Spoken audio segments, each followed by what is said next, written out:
Évente mindegy 2 milliárd rányi összeg marad az államkasszába, azáltal, hogy a szponzorizációs lehetőségeket nem használjuk ki maradéktalanul.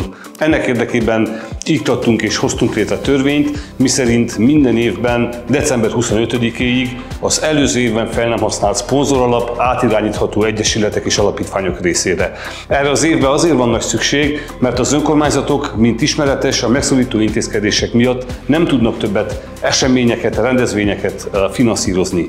Ezért az egyesületeinkre, alapítványokra hárul ez a feladat, és ők nyilván akkor tudnak ez érdekében fellépni, hogyha a megfelelő pénzügyi források a rendelkezésükre állnak. Ezért arra kérek minden vállalkozót, hogy december 25-ig éljen ez a lehetőséggel, gyakorlatilag ez egyetlen lejébe sem kerül, hiszen ezek a szponzor alapok, ezek már adóformájába befizetésre kerültek a tavaly, most a cég nem csinál egyebet, mint utasítást ad az ANAF-nak, a pénzügyi hivatalnak, hogy a fel nem használt szponzoralap részt azt utalja át a megnevezett egyesület és alapítvány részére. Fogjunk össze, hozzunk haza minél több pénzt Bukarestből, annak érdekében, hogy minél több közösségi programot tudjunk szervezni az itt élő emberek érdekében.